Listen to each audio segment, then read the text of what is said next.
la producción de autoanticuerpos dirigidos a antígenos celulares. Entonces es una afectación sistémica, no es localizada, sino es todo el organismo, que afecta a varios órganos y sistemas por igual y no tiene una razón específica. Se divide en dos formas, fundamentalmente. Las lesiones cutáneas, tal como podemos apreciar, hoy no se mira ahí. Sí, ya. Y las manifestaciones sistémicas en un 25%. Se dividen en específicas y no específicas. La epidemiología. La edad más frecuente es entre los 30 y 50 años. Predomina fundamentalmente en mujeres, en una proporción de 9 a 1. La prevalencia es de 40 a 200 casos por 100.000 habitantes. La supervivencia en países desarrollados es 90%. Y en América Latina es más frecuente y más grave. Las lesiones cutáneas pueden producir alteración de pigmentación sin llegar a cicatrices y tienen una estrecha relación con la fotosensibilidad, ¿no? Por eso es que vemos los pacientes que tienen las caras en alas de mariposa, el rash macular. Mecanismo de la etiopatogenia. El agente etiológico es desconocido. Hay varios factores tales como los factores genéticos que se asocian con genes como el HLA, DR2, el DR3 y el B8. Existe una clara relación genética hereditaria. El cromosoma más implicado sería el 6. Factores externos, la radiación ultravioleta. Entonces van a estar en la clase. Ustedes saben cómo conectar. Entonces, el lupus eritematoso es una patología inflamatoria de tipo crónico. Es una enfermedad autoinmune de causa desconocida que se caracteriza por alteración de la respuesta inmunológica y la producción de autoanticuerpos dirigidos a antígenos celulares. Eso hay que tenerlo presente. Es una afección sistémica, o sea, quiere decir que es todo el organismo, que afecta a varios órganos y sistemas por igual y sin razón específica. Se divide en dos formas, fundamentalmente. Las lesiones cutáneas en un 85% y las manifestaciones sistémicas en un 25%. A su vez, estas se dividen en específicas y no específicas. La epidemiología. La edad más frecuente es entre los 30 y 50 años. Fundamentalmente, el predominio es a favor de las mujeres, 9 a 1. La prevalencia es de 40 a 200 casos por 100.000 habitantes. La supervivencia en países desarrollados es 90%. En América Latina es más frecuente y más grave debido a que no tenemos las condiciones necesarias fundamentalmente para la medicación, ¿no? Y el diagnóstico temprano. Las lesiones cutáneas pueden producir alteraciones de pigmentación sin llegar a cicatrices y tienen una estrecha relación con la fotosensibilidad. Por eso hay que tener cuidado cuando tenemos pacientes con lupus, y si ustedes se habrán dado cuenta en los ambientes hospitalarios, hay uno que queda al lado de la ventana y otro que queda al lado del pasillo. Si sospechamos un paciente con lupus, debemos optar para que el paciente sea hospitalizado al lado del pasillo y no al lado de la ventana, porque si no se va a enrojecer mucho más debido a la fotosensibilidad. Los mecanismos de etiopatogenia. El agente etiológico es desconocido, pero hay varios factores los cuales han sido estudiados y se han demostrado. Factores genéticos, asociación con genes como el HLA, DR2, DR3, B8. Existe una clara relación genética hereditaria, el cromosoma implicado sería el 6. Factores externos, la radiación ultravioleta, medicamentos, agentes infecciosos como el virus Epstein-Barr, micobacterias, tripanosomas, el silicio, sobre todo los que vienen en los detergentes, en los cigarrillos y en el cemento. Y ahora se ha visto últimamente el estrés. Dicen que hay estudios en el que dicen que por estrés podríamos tener lupus eritematoso. Entonces tenemos que tener bastante cuidado con este factor. Los factores hormonales, como les mencioné, la prevalencia es en el sexo femenino, generalmente antes de la menarquia o después de la menopausia. Ocasionalmente puede agudizarse durante el puerperio.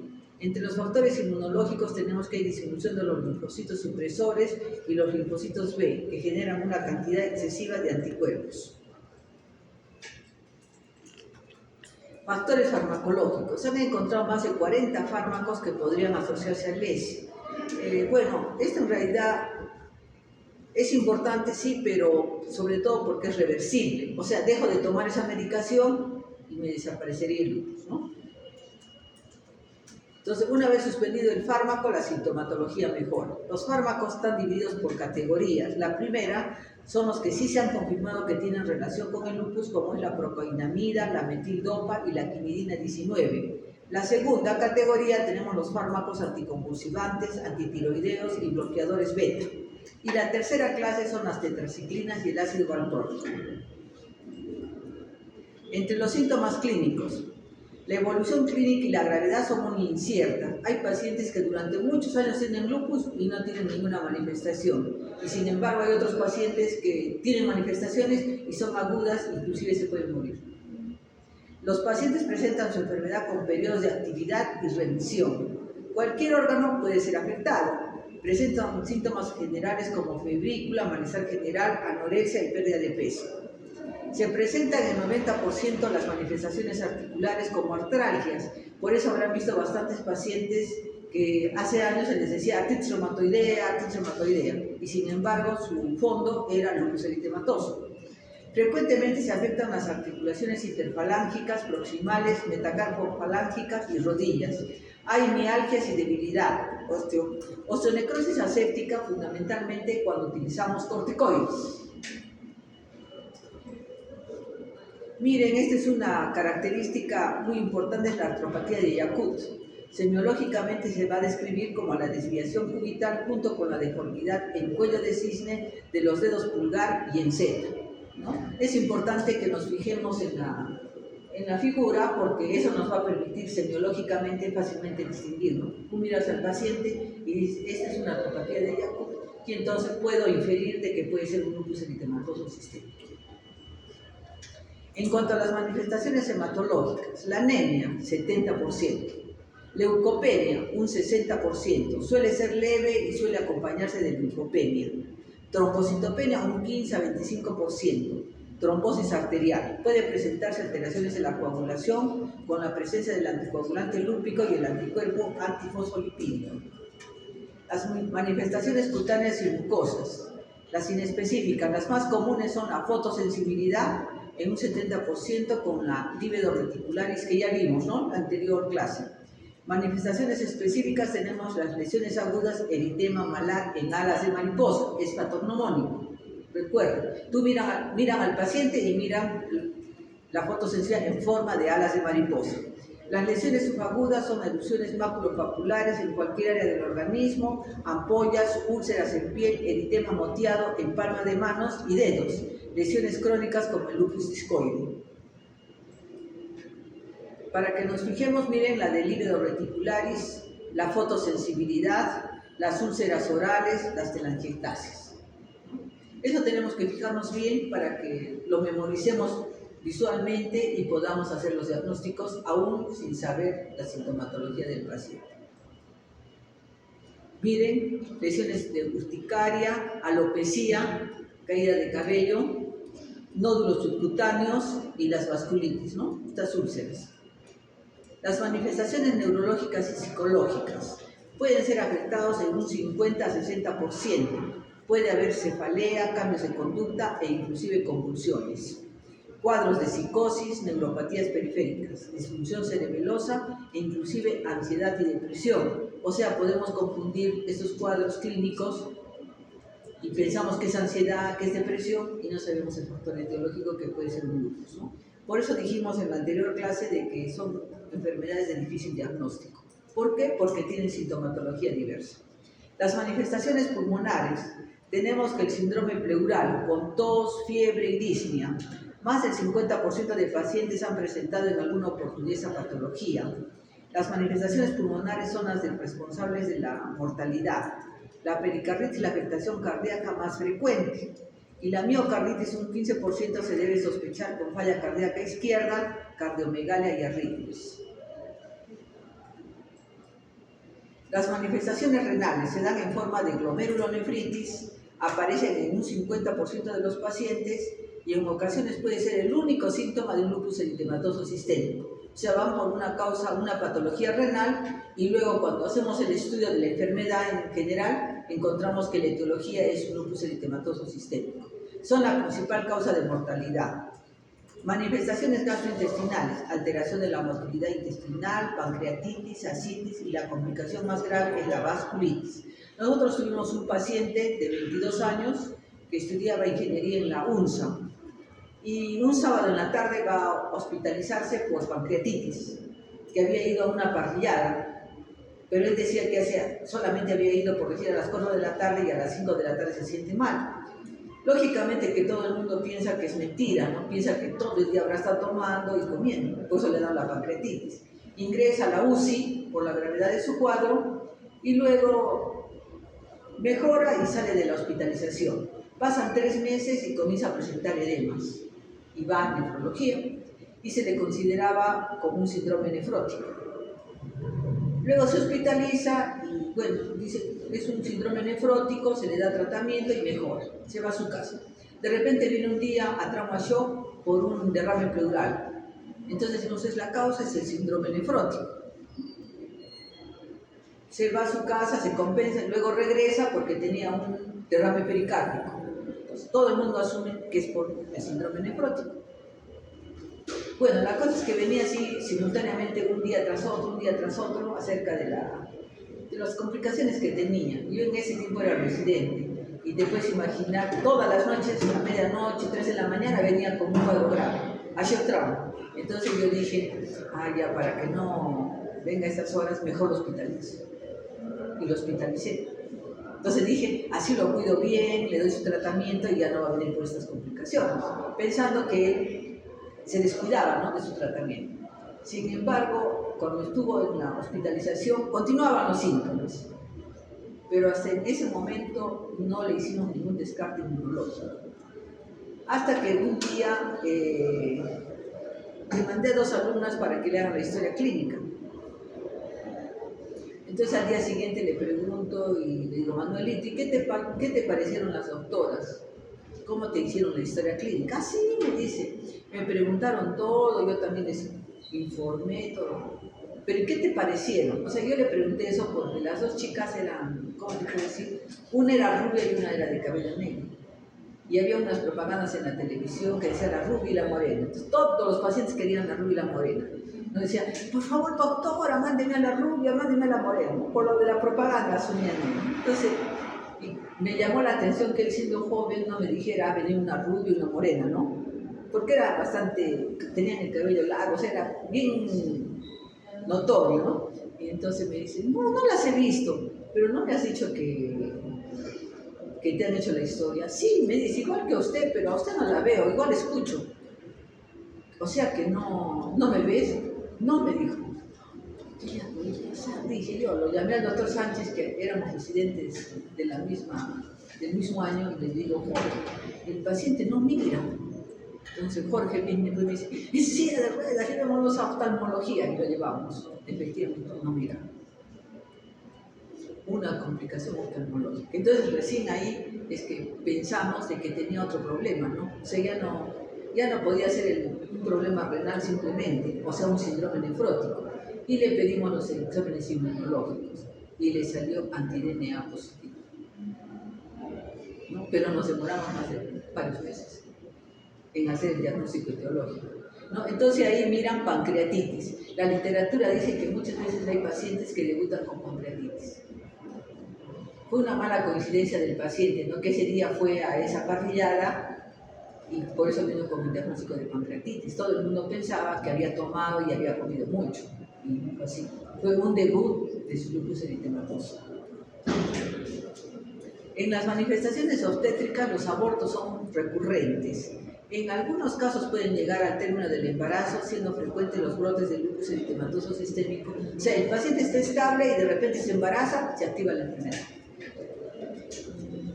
Para el tratamiento se debe evitar corticoides de vida media prolongada como la dexametasona. Las manifestaciones odontológicas también son frecuentes, de entre un 2 a un 80%.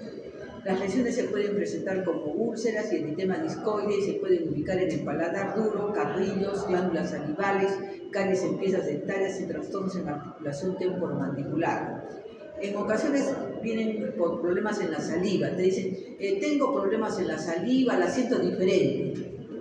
Y uno no le da importancia a eso. Sin embargo, es que ha cambiado el pH, por eso es que el paciente tiene esa sensación, ¿no? Y ha perdido su capacidad amortiguadora. También puede existir el síndrome de Sjögren. En cuanto al diagnóstico, como todas las enfermedades, tiene que hacerse la historia clínica completa y en forma detallada, en forma exhaustiva. Considerar que eso constituye un desafío por la complejidad de síntomas y signos. La oclusión de los vasos de la retina origina manchas algodonosas, como lo que mencionamos en el paciente, ¿no? En la mitad también de pacientes hay hipertensión arterial y hay también afectación renal.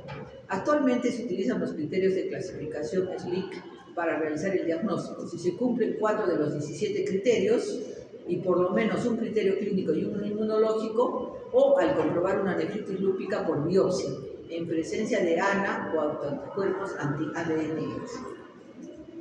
Anticuerpos. Una característica fundamental del lupus eritematoso son los anticuerpos.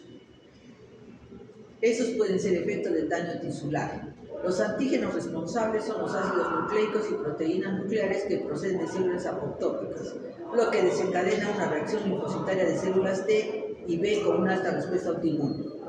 Y acá, por favor, fíjense en este cuadrito que es muy interesante. Anticuerpos anti-DNA son muy específicos, 70-80% en los pacientes. Los anti-SMIT son los más específicos, pero muy poco frecuentes. Los anti-ROY y los anti-LA se asocian en gestantes a mayor riesgo de lupus eritematoso sistémico. Los antifosfolipídicos se encuentran en un 20 a un 30% y se asocian a una mayor prevalencia de trombosis capilar. Los anticuerpos antinucleares ANA aparecen en el 99% de los pacientes, pero no son específicos de LES.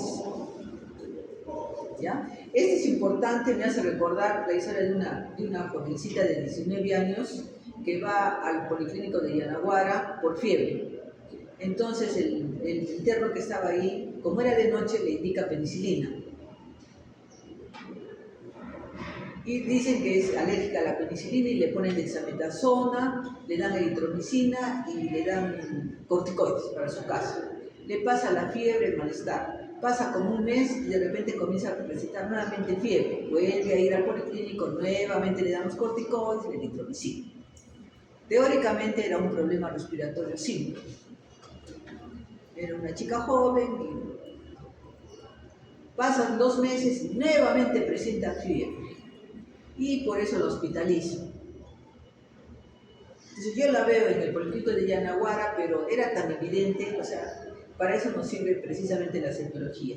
Tú mirabas así, entrabas y la mirabas y tenía en alas de mariposa, el racho solar en alas de mariposa. O sea, un ciego ya daba el diagnóstico. Entonces yo le digo al médico de ese sector, le digo, mira la pacientita, mira cómo tiene su racho en alas de mariposa, ¿por qué no le pides todos los exámenes inmunológicos? Porque no era fiebre de origen desconocido, según su diagnóstico. Entonces le pide los inmunológicos y se los hace particulares. Parece que le dieron de alta y pasan unos días y su familiar, que yo la conocía, me llama y me dice, ¿sabes que mi sobrina se está muriendo? Entonces yo dije, ¿cómo se puede morir una chica de 19 años? Entonces le digo, pásame con el médico del turno. Y me dice, sí, no tiene presión. Yo le digo, pónganle una vía. En ese tiempo en el hospital de Yanaguara no había traumachoque. Solamente era así, la hospitalización como... Entonces tienes que ponerle una vía porque no la pueden mandar sin vía, ¿no? Entonces le ponen vía y yo le aviso al doctor Trillo, que en ese tiempo era mi jefe, y le digo, doctor Trillo, están mandando una paciente de traumachoque con estas características. ¡Ah! Debe ser un lupus, me dice, bajemos. Y vamos a recibir a la paciente, estaba precisamente sí, pues, en hipotensión severa, la carita sí tenía el rash malar y se le plantea utilizar corticoides, porque ya se estaba muriendo prácticamente. Entonces los familiares aceptan y yo le digo al familiar, ¿y le hicieron los exámenes? Sí, me dice, pero los hicimos particulares y puedes traerlos, pero dice todo le salió negativo. Bueno, la paciente se empeora, pasa a la UCI y al día siguiente fallece. Entonces los familiares estaban pues alteradísimos, ¿no? Imagínate una chica de 19, había ingresado el domingo en la tarde al hospital de Yanaguara y como la miraban también, ni vía le pusieron. Entonces cuando encontraron en la mañana estábamos en esa tragedia, ¿no? Entonces agarra el hermano, me trae la hojita de los exámenes y eso me sirvió de lección, ¿no? Y yo se las transmito a ustedes. Ahí decía laboratorio tanto y tenía todos los exámenes negativo. Pero justo en esta parte de acá Al final siempre dice laboratorio tal, dirección tal, teléfono tal, ¿no? Y parece que el de laboratorio, por no gastar una hoja más, había sobrescrito sobre esa propaganda. Y ahí decía anti-SMIT positivo. Ahora, no sabemos si la gravedad de la paciente, si se le hubiese dado el tratamiento a tiempo, hubiese mejorado o realmente iba a fallecer, ¿no? Pero sí tenía anti-SMIT positivo. Entonces, por eso, cuando miremos los exámenes, hay que mirarlos bien, detenidamente, ¿no? Porque se nos puede pasar por alto. Como se le pasó al médico y a los familiares decían, todo es negativo, decían, todo es negativo. Y sin embargo, ahí tenía anti-SMIT positivo, y ahí lo dice. Los anti-SMIT son los más específicos, pero muy poco frecuentes, un 10 a un 30%. Los criterios. Tenemos entre los criterios, a ver, tu compañera nos va a ayudar. Los criterios, léenos por favor, para que te los aprendas también. Okay. A ver, lupus cutáneo erupción malarrúfica, lupus bulloso o lupus cutáneo subagudo. Lesiones psoriaformes y o angulares policíclicas no inducidas que no dejan cicatrices. Lupus cutáneo crónico. Lesiones discoides clásico ubicado por arriba del cuello, localizado. Por arriba y debajo del cuello, generalizado. Paniculitis lúpica, lupus de la mucosa. Úlceras orales o úlceras nasales. Alopecia no cicatrizal. Sinovitis, serositis, pleuritis más un día, pericarditis. Afección renal, proteinuria, cilindros eritrocitales. Afección neurológica.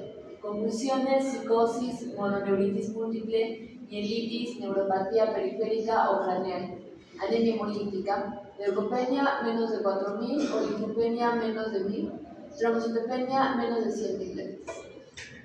¿Ya? A ver, su otra compañera nos va a leer los criterios inmunológicos. Anticuerpos antinucleares ANA, positivos. No son ANA. Anti-ADN. Son los primeros. Ya, es que está en el título. Está leyendo el título. El título, anticuerpos antinucleares ANA, dice, y positivo en más del 95%. Anti-ADN DS son encontrados en 70% de pacientes con lupus y son 95% específicos. Anti-SMIT o anti-SMIT No son los anti-SMIT. son específicos en LES, pero con una sensibilidad menor. Aparecen en el 25%. Niveles de complemento. Defectos en las fases iniciales de las vías de complemento C1Q, C2, C4. Tiene mayor predisposición para desarrollar enfermedades autoinmunes. C3 y C4 están debajo de lo normal en 70%.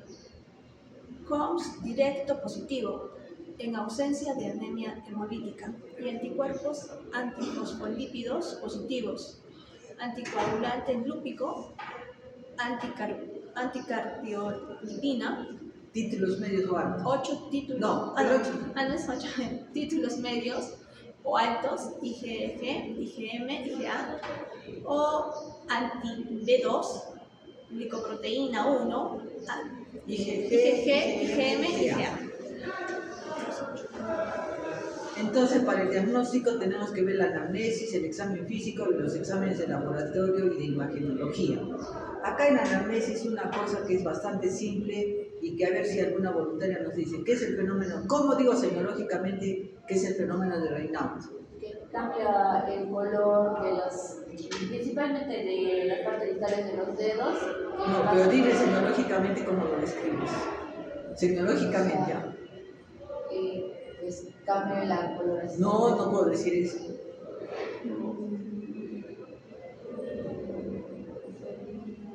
Cianosis distal. Es lo que tú me quieres decir, cambio de coloración, etcétera, pero semiológicamente el fenómeno de Raynaud miro como una cianosis distal. ¿Ya? Eso tenemos que acostumbrarnos a recordar siempre la semiología, ¿ya? Para describirla correctamente. Hay disnea, dolor pleurítico y edemas. Trastornos alimenticios, puede haber cambio, baja de peso, depresión, astenia y fiebre. Al examen físico lo que vimos, lesiones cutáneas, úlceras orales o nasales, pérdida de cabello, roce pericárdico o pleural, o sea, lo que estábamos hablando del derrame pericárdico de nuestro paciente anterior. Exámenes de laboratorio, dice, por cada visita médica se deben indicar pruebas hematológicas con velocidad de sedimentación. Si la patología es estable, el control será cada 3 o 6 meses. Siempre debe hacerse una evaluación bioquímica con perfil lipídico y albúmina. Analizar el tiempo de protrombina, el tiempo de tromboplastina parcial, la presencia de anticuerpos antifosfolipídicos y examen de orina. El tratamiento. El tratamiento dice que siempre tenemos que tratar de disminuir o reducir la sintomatología que conlleva la afección, tanto en frecuencia como en intensidad. Hay que suprimir la inflamación, suprimir la activación inmunitaria, el tratamiento y prevención de la toxicidad inducida por los fármacos. Recordemos que como es una enfermedad autoinmune vamos a necesitar utilizar inmunosupresores que son potentes y que si bien van a ayudar a la enfermedad, también pueden tener efectos colaterales. Un medicamento bastante conocido son los agentes antimaláricos, como es la hidroxicloroquina, que podemos dar de 200 a 400 miligramos por día y va a servir fundamentalmente para las manifestaciones articulares y mucocutáneas. Mejoran el perfil lipídico, disminuyen la fatiga, previenen los eventos trombóticos y disminuyen el riesgo cardiovascular. La complicación del uso de este fármaco por un largo tiempo es la despigmentación del epitelio de la retina, por lo tanto siempre debe tener controles en oftalmología. Los corticoides, como los hemos mencionado, en todas las vasculitis hemos usado corticoides, ¿no? Y esa también es una enfermedad en la que usamos corticoides. Siempre se debe tratar de indicar bajas dosis de corticoides debido a los efectos secundarios. Alivian rápidamente la exacerbación de los síntomas y si es que tenemos que utilizarlos debemos analizar riesgo-beneficio. También debemos explicarle al paciente de que si bien tiene beneficios, también puede tener riesgos, ¿no? Entonces, para poder utilizar. Nunca se recomienda dosis mayores a 7.5 miligramos. Debemos considerar la prevención de la pérdida de la densidad mineral ósea, o sea, la osteoporosis. Por eso hablamos de la necrosis aséptica, es por el uso de corticoides, ¿ya? Hay que también evaluar la resistencia a la insulina y a la dislipidemia. Recordemos que los corticoides, uno de los efectos, ¿cuál es? Aumentan las glicemias. No nos debemos olvidar eso, porque podemos utilizar corticoides a altas dosis y de repente podemos provocar un coma hiperglicémico. Y de repente lo encontramos al paciente en coma y no sabemos qué ha tenido. ¿Qué tiene? ¿Pero por qué está? ¿Tendrá un ACV? Decimos, no, es porque hemos utilizado corticoides en alta dosis y no nos hemos dado cuenta. Inmediatamente se le pide una glucosa y determinamos que es un coma hiperglicémico. Entre los fármacos inmunosupresores tenemos la ciclofosfamida, la satioprina, el micofenolato y el metrotexato. Hay otros agentes biológicos que últimamente se están utilizando, el más utilizado es el rituximab. Seguramente que ustedes ya cuando están en las rotaciones ya habrán visto. En el tratamiento de las manifestaciones cutáneas, además de eso se debe tener en consideración el uso de los bloqueadores solares, ¿no? A eso se refiere, que debe repetirse cada 2 horas, no hay que fumar. Y también podemos tener serositis, pleuritis, pericarditis, pero eso los podemos controlar con AINES o con corticoides, pero ya hemos visto que el uso de mucho corticoide nos puede traer otros efectos colaterales. Si los síntomas persisten, podemos asociar hidroxicloroquina o colchicina. En cuanto a las manifestaciones hematológicas, la trombocitopenia y la anemia hemolítica autoinmune, eso tenemos que considerar. En el tratamiento de primera línea de la trombocitopenia o de la plaquetopenia se basa en las dosis moderadas altas de corticoides, en combinación con un inmunosupresor. Se recomienda la terapia de pulsos de metilprednisolona endovenoso de 1 a 3 por día, o sea, es 1 gramo endovenoso por 3 días. Esos son los pulsos de metilprednisolona. Si no hay respuesta adecuada a los corticoides, podemos utilizar inmunoglobulina. Si el recuento de plaquetas es más de 50.000, debemos considerar el rituximab. Las manifestaciones graves. Puede haber una afectación difusa del sistema nervioso central, glomerulonefritis y otras manifestaciones graves van a requerir altas dosis de corticoides. Si no hay respuesta o para disminuir el uso de corticoides podemos utilizar la ciclofosfamida. Otros inmunosupresores empleados también son la ciclosporina, la zatioprina o el metrotexate. La recomendación que les hago es que seguramente en la clase que va a hacer el doctor Sánchez va a decirnos sobre los mecanismos de acción de cada droga y también sobre sus efectos colaterales, que eso siempre viene en el examen. ¿Y a qué hora tienen? Porque creo que está. Tenemos a las 4. ¿Y qué hora es? 2:45. Ah, ya. Podemos hacer el caso clínico rapidito para que ustedes, las que han venido, por lo menos tengan una mejor idea de... Ya. Es una mujer de 36 años que tiene un embarazo a término y es fumadora de 10 cigarrillos.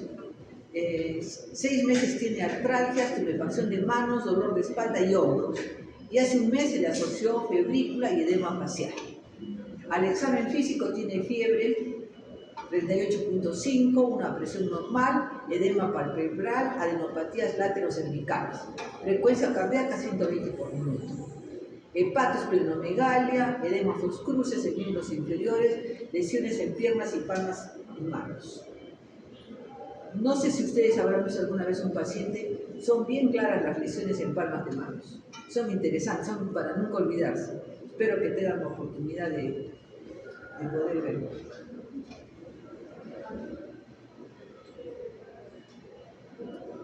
Tiene una hemoglobina de 9, ya nos estamos dando cuenta que ya está con anemia. Un hemograma, leucocitos de 5.220, con 580 linfocitos. Albúmina baja, 2.21. Proteinuria, 2 cruces. Hematuria, 2 cruces. Creatinina normal, 0.82. Y en la radiografía de tórax hay un leve aumento del índice cardiotorácico, hay como un pequeño derrame pericárdico.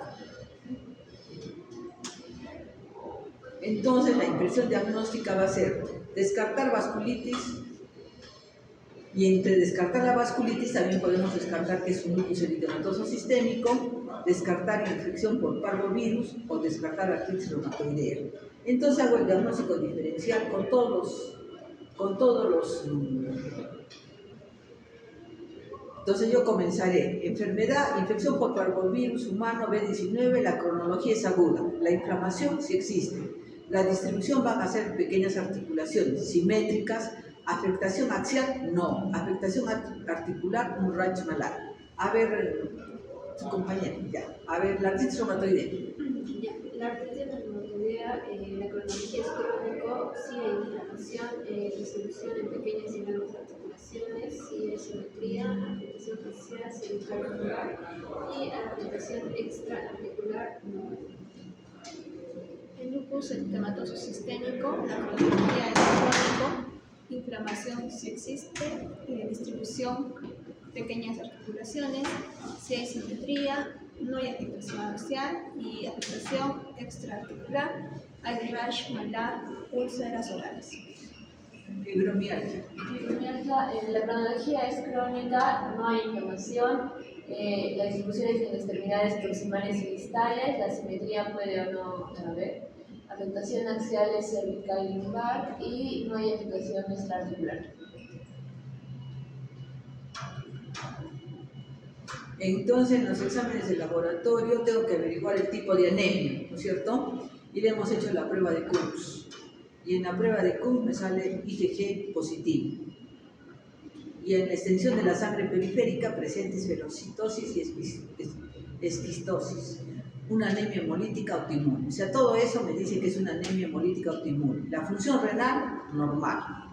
En cuanto a los exámenes inmunológicos, miren, el C3 está en 14.9 y el valor normal es de 85 a 165. El C4 es 3.43 y el valor normal es de 14 a 44. Quiere decir que los complementos C3 y C4 están bajos.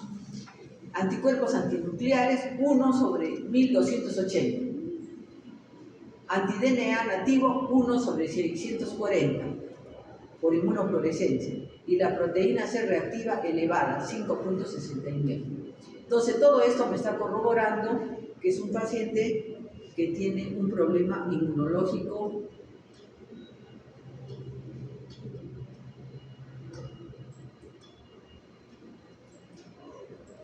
Entonces yo todavía sigo persistiendo en que quiero averiguar por qué es la fiebre, ¿no es cierto? Y entonces le he pedido los exámenes de tífico H, para tífico A, para tífico B, protis y brucela, y todos le han salido negativos. Entonces la fiebre, descarto esas etiologías. Le he pedido cultivos, un hemocultivo negativo, un urocultivo negativo. O sea, ambos cultivos han sido negativos. En cuanto al tratamiento, inicialmente utilizo ceftriaxona antes de que lo cultive. Dice, previamente tomo los cultivos y luego utilizo la ceftriaxona. Se asumió que la fiebre era debido a la propia enfermedad, o sea, lupus. La metilprednisolona 1 miligramo por kilo por día durante 3 días y luego paso a prednisona por vía oral, que generalmente va a ser de 0.5 a 1 miligramo por kilo por día por 6 meses.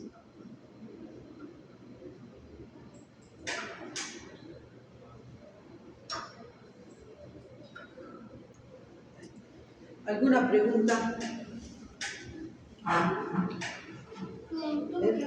En realidad son casos de difícil diagnóstico que pueden pasar durante muchos años y no tenemos el diagnóstico etiológico. Nosotros tuvimos la oportunidad de tener una paciente que tenía fenómeno de Raynaud, pero una de las características del fenómeno de Raynaud también es de que es temporal. O sea, presento la cianosis distal, pero dentro de 1 hora ya no tengo nada. Pero en esta paciente vino con cianosis distal, pero estaba prolongada, más de 5 horas, y vino por emergencia. Entonces, en emergencia se le hospitalizó y seguía con el fenómeno de Raynaud. Y ya llegó a las 11 de la noche y seguía con el fenómeno de Raynaud. Entonces hizo interconsulta cirugía cardiovascular. Y cirugía cardiovascular dijo de que si se prolongaba esto más, hasta la mañana se tenía que hacer amputación de los dedos porque ya no había circulación de los tenía marcado. Entonces, en la mañana se le planteó hacerle una prueba terapéutica, utilizar corticoides e intentar que mejore, ¿no? O tenía que ir a la amputación. Entonces la señora dijo, no, utilizaré nomás por los corticoides, aunque no tenía diagnóstico. Y a los 2 días mejoró bastante, prácticamente se resolvió. Sin embargo, el paciente tenía el diagnóstico de enfermedad de Raynaud. No podíamos ponerle lupus eritematoso sistémico porque todos los exámenes inmunológicos le salían negativos. Durante varios meses, o sea, venía la consulta, se le pedí, salían negativos. Hasta que de pronto comenzó a presentar hinchazón de las piernas, se le hospitalizó y comenzó a hacer una insuficiencia renal aguda rápidamente progresiva. Y tuvo que entrar en hemodiálisis repentinamente, ¿eh? Y le volvimos a pedir ahí también los inmunológicos y ahí recién le salió anti-DNA positivo. Se le pulsó todo, pero perdió el mundo. Fue tan agresiva su enfermedad, en ese momento perdió el riñón. O sea, entró en insuficiencia renal crónica terminal, hemodiálisis, ¿no? Y sin embargo, durante tantos años, más de 15 años, estaba con el diagnóstico de fenómeno renal.